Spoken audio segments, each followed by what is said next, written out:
Hey everyone, this is the first Path to Prosperity developer gameplay video. I'm Phil, I'm the programmer of the game. I'm also the one playing today. Hi, I'm John. I'm the artist, and we've been friends for a little over a decade now. We've been playing a lot of games together through that time. So I'm not really gonna say that John and my friendship is based on playing video games, but I think it is fair to say that without video games, we probably wouldn't be friends anymore today. We've certainly played a lot of different varieties of them, and sometimes haven't quite found the ones that we've enjoyed the most together. And this one specifically has been what Phil has been looking for but unable to find. Yeah, very much so. And I think that's something that's pretty common for gamers in general, that you have your little things that you enjoy about every game that you've played, but you can't really find the one game that does it all. And obviously I wanted to keep playing games with John, because otherwise we'll stop being friends and all that. And so I just kind of dragged him into developing this game with me. Somewhat unwillingly at first, but I've come around. The premise basically is that Phil has always been interested in kind of strategy and base building games, but has found something missing. Yeah, it's strategy and base building games, but I think honestly what I was also missing was something from kind of adventure and RPG games.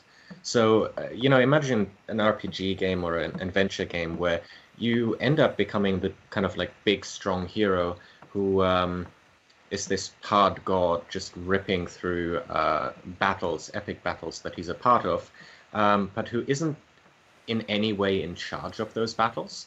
And then on the other hand, you have the RTS games where you have the top-down perspective on a massive army and you are in control, but you're not really part of the battle.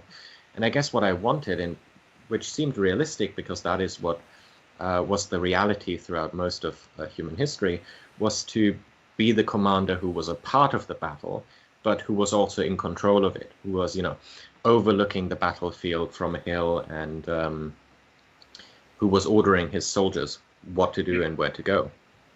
Let's not be disingenuous here either. You also wanted to remove the annoyance of having to have quick reaction speeds and high APM that you're quite terrible at. I am that. No, I'm gonna admit that. And I'm also gonna admit that John hands down beats me in most games. So if we play against each other, we much prefer co-op. But so I also wanted to have a game where I was really able to see the code and finally win, which, Not to be fair, also doesn't work. But lots of bugs become features when they're advantageous to Phil, let's have it that way.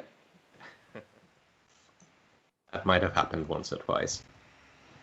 So, I mean, the ramifications of that, meaning is you'll notice that there isn't a mini-map here. We wanted a game where it was less about reacting to pings that were going on and having those quick reaction speeds and being more observant in general and having a longer strategy and plan for what you're playing. And trying to figure out what is your opponent doing rather than literally being able to tell. And having that kind of delay as well of having a large map. I mean, if you look over, you can kind of see in the distance the second spike there, or third spike really. So it is quite a large map. It takes, I don't know, 5 to 10 minutes to walk across. And honestly, that really changes something about a multiplayer game where... That spike, by the way, is just the other side of the middle of the island. Yes. So I'm just going to, I think I've said that, I'm just going to put down some houses here so that things keep going as we can talk and as we can explain things. But I guess also what we found in trying to make this game was, when I started, I thought, all you really need to do is create Age of Empires from a first-person perspective. I don't think that we had too lofty goals. We just wanted to have this very basically working as a first-person RTS game. But I think what we found was that there were many additional aspects, many things that got really complex as a part of the FPS part. And we we found a lot of little things that we could put into the game that we never anticipated and that we just really started enjoying. I mean, one of the quickest things that we found was when I started world building and putting in the different planets that we were creating, you were actually really engaged with exploring. Even though we made the map and we knew where things were, you were really interested to see them from the perspective of being down on the ground. And that brought with it other elements of exploration and excitement that we've then elaborated on to make it more fun. Right. So I think I'm just going to start this now. Walk around a bit. I mean, I've set my workers to collect some wood here. I've set others to collect bananas over there, and I'm just going to go and explore a little bit, just what we were talking about. There is, I guess you can kind of break this game down into three areas. You can break this game down into exploration and the kind of FPS adventure part, like being able to, walk up and help these guys by swinging an axe yourself, or walking around and trying to figure out, well, what can I find around the world? So this is what I'm going to do first. Then there's the base building aspect of just being able to tell your people, hey, build a building, collect some wood for me or whatever it might else be. And then lastly, there's the aspect of just the RTS and strategy, which is about recruiting soldiers and sending them against your opponents. So Phil's found a couple of points of interest here. This first one's a chest. We've got different positions around the map that have a chance of spawning things that you can interact with. So these chests are one. You might find early economic advantages in them. This here is a iron ore placement. It won't always be here, so you kind of need to go around and see if you can find them. And if you do find them and they're in an opportune position for you, you can build a mine on them. As this one says, you're not in range of a market, so you'd need to build an outpost in order to be able to get to it. And that can influence the way that the game plays out, depending on what you find. Yes, indeed. There are also banana trees that can appear in little groups. There are gold and gem mines further inland. I'm probably not going to go there because there's also quite a bit of danger in the jungle. There are groups of pirates, so there's another chest here, by the way, with some banana trees. There are groups of pirates in the middle of the island. There are pirate attack waves, which come to get you after a while. It's just generally a little difficult to find your way through the thicket and to be aware of where there might be danger. So I think I'm just going to skirt around the outside of the jungle right now for this playthrough and just see what I can find in that area. We're wanting to play with more danger and more reward in the jungle eventually as well. Like we're looking at placing jaguars and things that'll come and stalk you if you get too close. The pirates at the moment are quite static and they'll shoot at you if you get close enough to them. But we're currently working on a patch that's going to make them actually come and seek you out if they can hear you going nearby. Yes. So this is literally what I am working on at the moment, trying to make them a little smarter, quite frankly, rather than just stationary things that shoot at you. At the moment, they've all got rifles as well. We want to play that up by having some that just use swords and others that have pistols, so they have different range interactions and different strategy for overcoming the problem. So I'm getting a little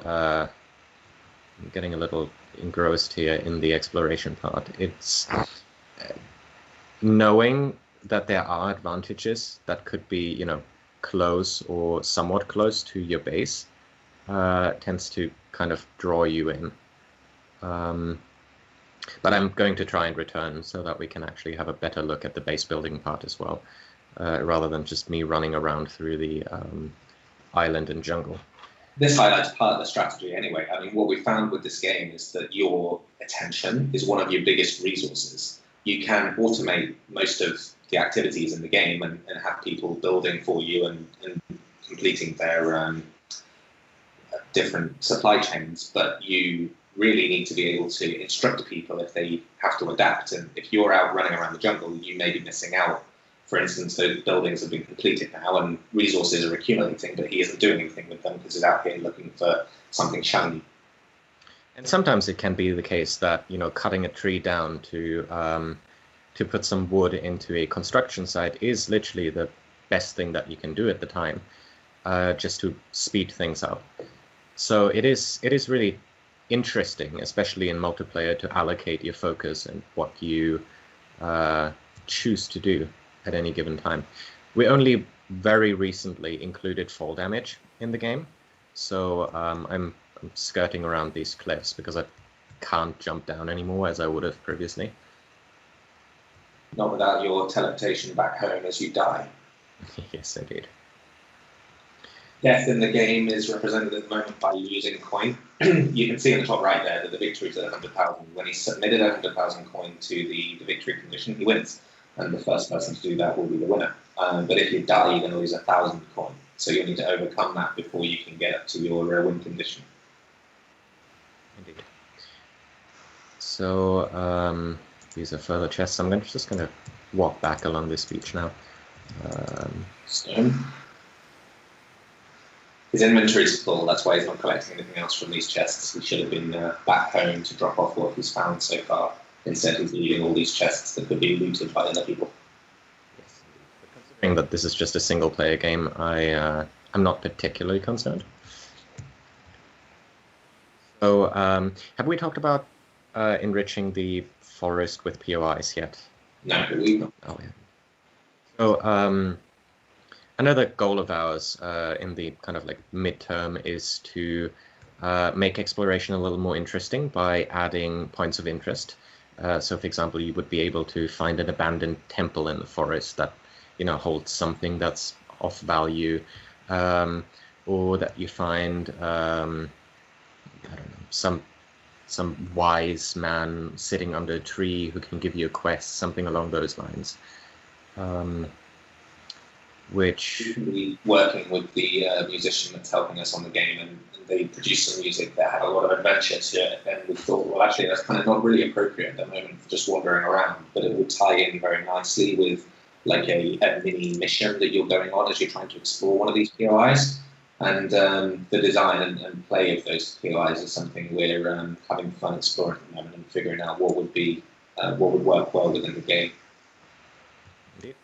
I've just come back home. I've dropped off my things in the warehouse, and this guy is finishing the last house that I had put to being built. So something that I obviously now need to do is generate some money. So I think what I'm going to put down is a linen maker. A linen maker is one of the more basic ways of generating money. I'm just going to cut this down because I don't want it to be.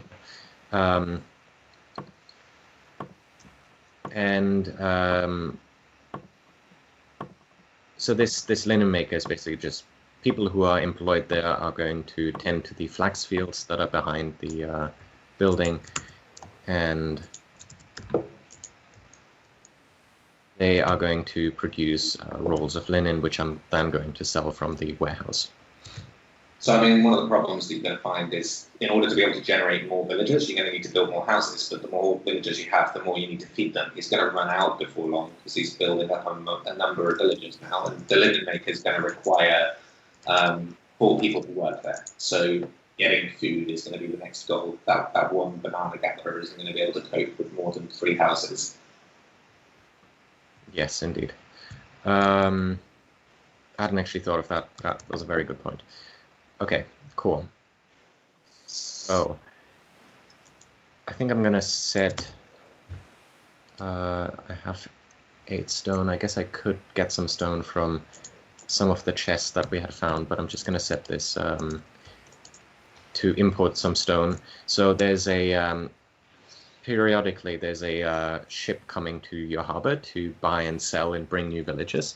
So what we should see here, because they just finished a house, is that this ship should now bring the stone that I have just ordered up to 20, as well as the new villagers who are going to move into the house at the back there. whenever you build a building, it auto hires. So if you've just built a production building like that linen maker and you have enough people available that are idle, then they'll go and start working in that building. You do need to always balance in the game, making sure you have enough idle workers available to still do your logistics for you. You can also build things like a construction yard so that you'll be able to build more rapidly, and you can hire people in the warehouse so they can carry more efficiently. But that balance is part of the supply chains and making sure that your village is running as optimally as it can. Yes. Supply chains and logistics chains in general are something that we want to improve on as well, where we want to have a little bit more variety. We want to have more options there. So something that we could have done instead of placing the linen maker was to place a furniture maker who would have produced furniture from the wood that the sawmill is generating. And you actually get more money for that, but obviously it uses up the wood that we're generating, and so I chose to do the linen maker instead, because it's a bit more sustainable than me cutting down the entire forest. I mean, the wood is all used for construction, so you're kind of competing against your ability to expand there if you're using it all up for the furniture maker. And again, that's just a balance you need to consider. Right. And then we have a plantation and fields. I'm actually about to place a farm, so I'm going to probably just buy a vegetable seed. So similar to what I'm doing now, where I'm placing a farm and then placing a vegetable field, you can place a plantation and then have coffee and tea and spice and tobacco fields. Some of them can be processed on. For example, tobacco can be processed into cigars in a cigar factory, and so you have your little ways of making money. Now the seeds in particular are randomized, so that's also kind of adding to a bit of variety in each playthrough, where right now I do have access to a tobacco seed as well. It's quite expensive, so I can't purchase it right now, but later on that might be a good way for me to make money. That seed market's competed in the multiplayer as well, so you're trying to decide how you want to make your money in this game. Are you going to try and get up the money quickly enough to buy that tobacco seed so you can make some earlier money than your opponent, or are you focusing instead on exploring the island and trying to find a gem or a gold mine that can really bring some money in? You'll need to defend whatever you get, so those gold and gem mines, you'll need to be able to protect them from your enemy capturing them from you, or from if the enemy comes to your port and they're not stopped from doing so, then you'll lose the game. So you're also going to need to protect your village from either the pirate waves that will come for you once you get enough wealth, or from an enemy that was coming to attack you. That's actually a very good point. I hadn't thought about the pirate waves yet, so I need to get ready to actually protect from that, because we're getting into the territory where they probably are going to send someone soon. But you have 8 gold, so you can't afford the defense yet. Sorry? You only have 8 gold, so you can't afford defending yourself yet. Indeed, but I'm hoping that with my linen maker, that's why I just checked. I'm going to get some money in soon. So in the very center of the island, between those big spikes, there are pirate camps, and once you gain enough wealth through constructing buildings and gathering items or generating money, then they'll come and try and take that from you. If, like I say, if they get to your port, then you'll lose. If you get killed and they're too close, you won't be able to respawn. So you'll want to build towers, really, so that you can defend yourself. They cost 500, I think, so you'll save some money first. There are also a chance of pirate camps spawning in the positions that other players may be in, so you're not always sure which direction they're going to come from. And eventually you'll probably want to build up a barracks so that you can have a mobile army to help defend you. And potentially to destroy one of the pirate camps, so that stops them from spawning from that direction.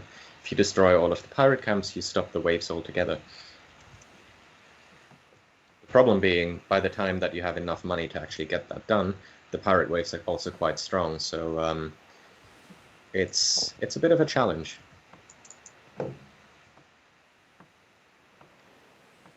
Currently we've got 25 buildings in the game. We're obviously intending on adding more to them and different tiers of supply chain as well, so that the complexity can increase.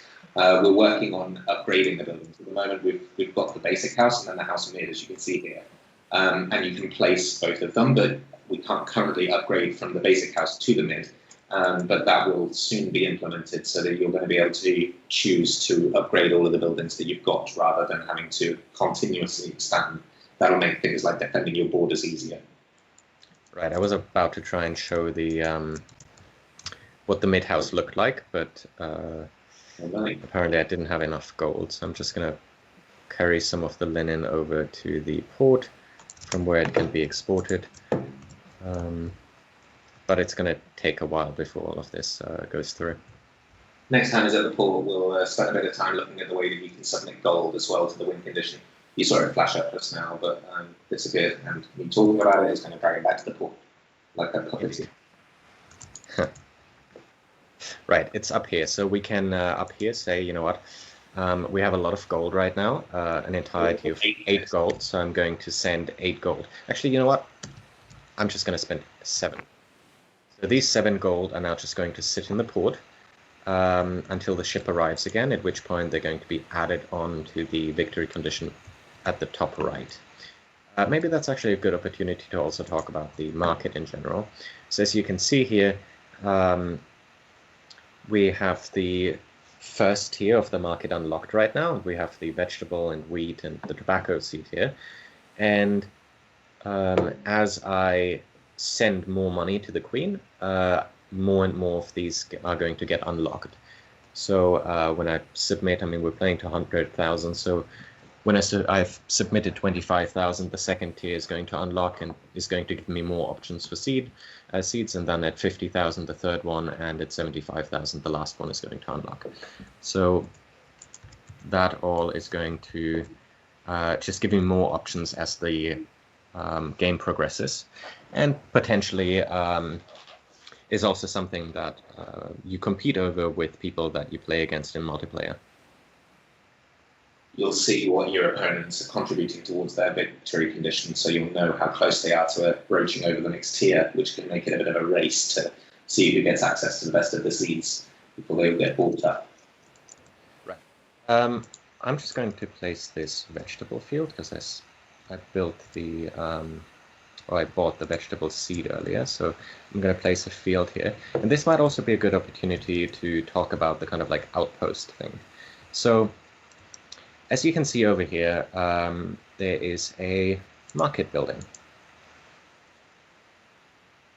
which has all of these fruit, vegetables, bread, and meat in it. And this is basically the center of any settlement that you build. It has a range around it in which you can build buildings, and once you go outside of that range, we can see that range, I think, if I select a house. I can't because I don't have any coin to do so right now, but you would be able to see the range on the ground in which you can place buildings. So any houses that are placed within that range are going to use up the food that's in the market, so you need to provide the market with food. And the workers within that range can obviously work in any of the buildings that you have placed there, like a mine. So if I were to place a market over there where we found the iron vein to place a mine and have some houses there, I'd need to provide food to that place. Same thing is true for the middle of the island, where there's even less space and there are tons of trees. So you need to kind of use this flat area that you have around the outside of the area, the island, to build your fields and to generate your food, which you can then send into your outposts. It can be particularly challenging to be able to supply everywhere, especially if you've got an outpost that's on the other end of the island. Your people are going to take a while walking over to it. So you may, in that instance, decide to move production forward the outpost at the outpost, but that obviously means making the outpost more substantial in size, and that brings challenges with it too. So that becomes a balance. The other elements that we're enjoying or looking forward to for the base building element to it At the moment, we've got only really one building that's animated, which is the windmills blades go around. We're going to introduce animations to every one of the buildings so that you can see how the villagers are interacting with them and what they're producing in their day-to-day and how that is influencing. It becomes a real hive of activity and really makes you feel like you're part of it. I just noticed that you're still importing money for your stone. I am. So I've just stopped that. However, for now we have more stone, so we can use that later. I just hope I'm not going to get attacked before I get my tower up and running. In the meanwhile, I think I might actually take a look further inland as we're continuing to talk. I guess we're also trying to include some randomness in the buildings. So if you're looking at the buildings right now, they are each type of building is the exact same model, and we want some variety in that. Sorry, I haven't had enough coffee today yet. For example, having the vines looks slightly different on each building, or having different plants around them, or different tools, or whatever it might be. Different coloured doors, that sort of thing. What it'll eventually mean is that when you've built up your village, then it'll be as hopefully varied and unique each time that you play the game, and it really makes it feel like it's living and breathing. We've got different settings for like grid snapping and rotation for the buildings, so you can either be more rigid for yourself if you want the constraints so that there's more rigidity of your layout, or you can remove them completely so it looks a lot more organic. That can make OCD placing the buildings next to one another a bit of a nightmare though, but you can interact between that through the settings menu as you're playing, so you can choose depending on what scenario you're in. Right, let me actually show that right now. So I wanted to show the mid-house earlier. So this is the bigger house, which you'll also be able to upgrade to from the small house. You can also see the grid snap, how it snaps back and forth. You can see the angle snap as I try and like align it. I am quite OCD, so go on. Well, you removed the building now, but there was an orange band that was on the floor which shows the extent of the market. It's right next to us here. So this orange band is preventing you from building any further. If you try to build just outside of that, it'll tell you you're outside of the range. Right, the range isn't perfectly indicated, but it's just about here where the range kicks in. Right, and I wanted to quickly show, if I change my settings here, I can either set the angle snap to something. Well, let's do no angle snap for now, and then the grid snap to 5 meters. So that way we can see some of the settings that would allow you to either make a more organic or a less organic city. So the snap here is a lot wider now than I usually have it.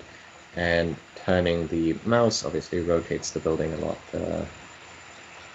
less than it does in my settings. You'll be able to respond to the landscape however you want to here, and really be able to build the kind of village that you want to build. Then when you've got everybody running around and interacting between all of the buildings, it starts to really come to life.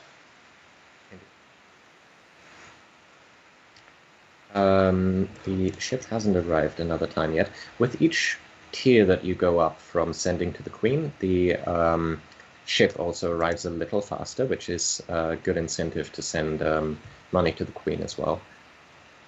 That, and it doesn't count toward your pirate waves. So if you find yourself completely overwhelmed by pirates, sending some money to the Queen basically stops them from wanting to attack you, or at least in the numbers that they do. If you don't have the wealth in your village, they don't try and come and steal it. Indeed. This is a banana grouping that is randomly found. So if I were to place an outpost up here, for example, there aren't really any mines around here that I've seen. That would be a lot easier to sustain with that banana there. I mean, that one was kind of close enough to the extent of your market as well. So if you were really struggling and couldn't afford the seeds for the farm, then you would have been able to put another gatherer step closer to that to gather from that spot. So this is more of a foresty area, and I just hope that I don't get shot. This is the second time today that we're trying to record this, and the first time I did get shot. And John thought it was very funny. If only you had some sort of pistol that you could defend yourself with. Right, if only.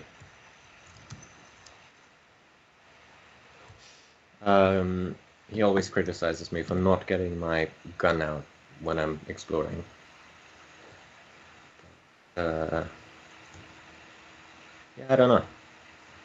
Just like the idea of not pointing that forward all the time. Oh look, we have enough money now to build a tower. We should probably move on also to explaining the third part a little bit more, the strategy, which we're still a little ways away, but the kind of RTS and strategy part is also something that we wanted to bring in, right? So the kind of traditional RTS that gives you access to a variety of units. Oh, there's a pirate over there. This guy. If I shoot him, he's probably going to notice me, but I'll try nonetheless. Oh dear. And I actually managed to hit him from that distance. You're going to drop down a purse which has got some coin on it, so if you go over and run over that, you're going to collect some extra money too. Yes, that is going to be it. Well done for reloading. Thank you. I tend to forget that. So that's the kind of purse that I don't need to select. I can just walk on top of it and get a little bit of money. Now, this was just one pirate who didn't notice me because I didn't walk up too close to him. But there can also be groups of them, which you then need your own little army for to address that. And so you can recruit your army, and you can select them, and you can tell them where to go. You can tell them to basically walk with you to wherever you're going. You can obviously let them attack your opponents. You can let them destroy any of their buildings if you want to disrupt them. The goal is monetary. So if I were playing against John right now, it would be a matter of who gets to 100,000 first. And obviously I would be winning with my 7. But as a result, you kind of end up seeing when someone is getting closer to winning, which tends to incentivize the other person to come and attack you, quite frankly, which can be now, as you were distracting yourself. Yes. The eventual goal for winning the game, we intend to have different strategies for how you can achieve that, so different game modes that you can choose. One of the ones, for instance, is that we want to build like a larger pirate encampment that's really entrenched, and within it they've got a artifact that you need to recover, and whoever collects the artifact and brings it back to their port will win. So that way you're going to have to both try and compete to build up the best attack force to be able to go and take out the pirate camp and then claim the good. But you're also going to be competing against each other for that, so you might be fighting each other's armies for it. In single player, that's obviously not a consideration. But then we'll have other elements and other gameplay modes that can bring different strategies to the way to actually achieve the goal as we progress. Indeed. One of the next major things that we're looking on doing is introducing scouting and a hand-drawn map that you can take with you. So you'll hire someone that can go out and explore the island for you. They'll find gems and sort of mines or chests that you can go and explore, but they'll also give you an idea of what your enemies are doing, whether that's the pirates and where they're based, or whether that's a player and an enemy or an AI. And then you'll eventually, as well as being able to, at the moment, like if you select the soldiers, you're going to right-click on the ground to say where you want them to go and attack. But with a map, you'll be able to draw out, okay, well, I want you to split in half, and 2 of you go around that side of the hill, and the others go and stand on the top of the hill to draw the enemy into you and set an ambush, that type of thing. Yes, it's also quite interesting to see some of the strategies that have already evolved. There was one fateful game where I was playing against John, and we had just introduced these banana trees that could be gathered from. And as you've probably seen, they're all across all across the island. And so John got the idea to come over to my area reasonably early when I couldn't defend myself yet. And instead of attacking me, which I could have addressed, he cut down all of my banana trees. So all of my gatherers ended up not finding any food anymore, and I was really crippled by having to set up some farming rather than just gatherers, which took a lot longer and which took a lot more money. So I actually really liked that approach of him having been able to really cripple me, not by attacking me directly with soldiers, but rather by kind of thinking outside of the box. And I would love if we found a few more strategies like that that would allow people to kind of compete not just with troops, but also with strategy rather than, again, reflexes and quick thinking. That could be supplemented as well by the fact that the sawmill, you can choose to cut down trees, shrubbery, or fruit trees, or a combination of any of them. So you could build a sawmill closer to your enemy's outpost and tell that sawmill to cut all the fruit trees around in the area. And that outpost the enemy has is going to struggle to feed itself if they were relying on gatherers for that. Indeed. Whereas if they were relying on supply lines from their main base, then obviously you can disrupt them by placing your soldiers between the outpost and the main base.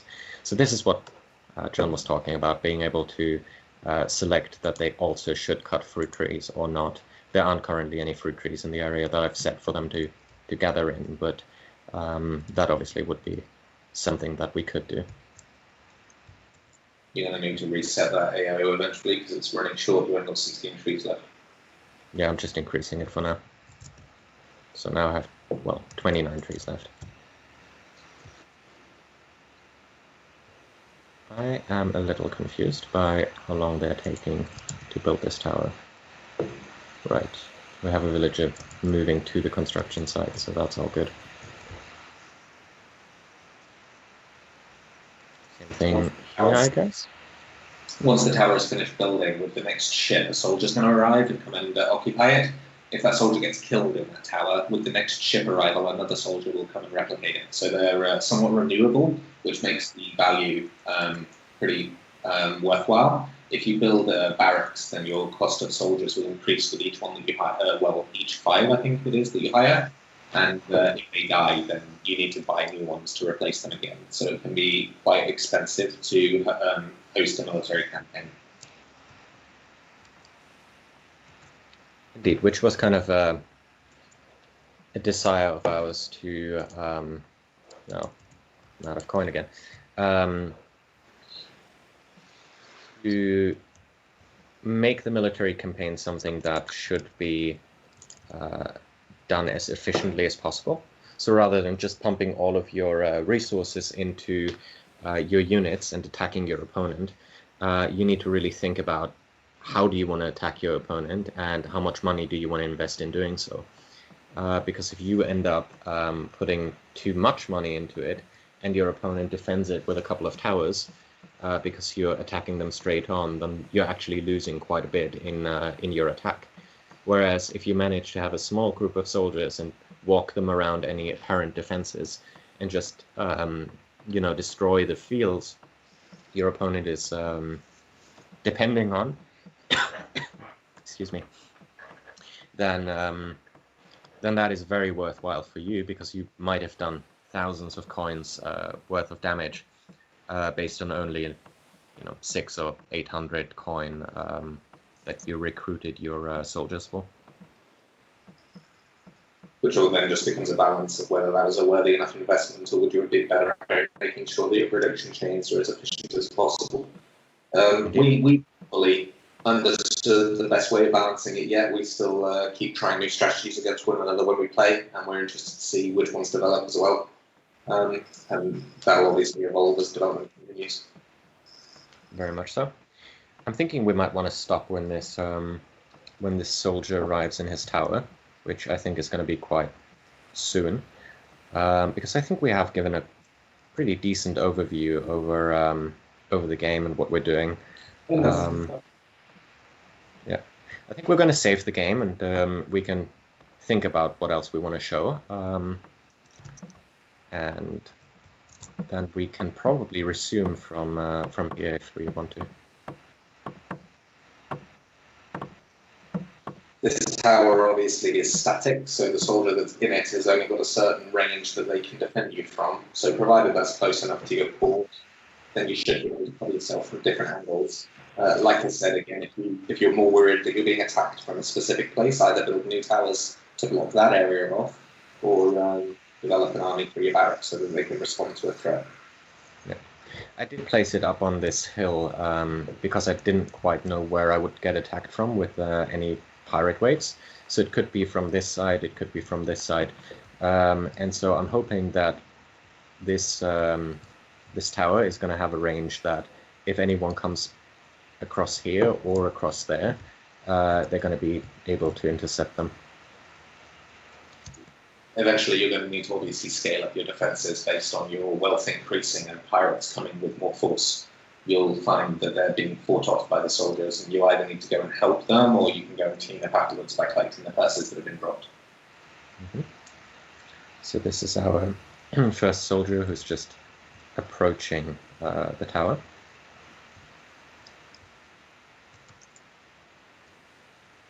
They'll act as a little bit of a canary as well. When they detect that there's a hostile coming nearby, they'll call it out as long as you're close enough to hear it. The call out at the moment is through a message on the chat window, so you'll have an idea that you're under attack, which can also be useful. Yes, indeed. That's also going to get an overhaul with the scouting update, obviously. So yeah, I think this is a pretty decent first overview. And I think we can resume from here if we want to. Sounds good. Right. Well, until next time then. Until next time.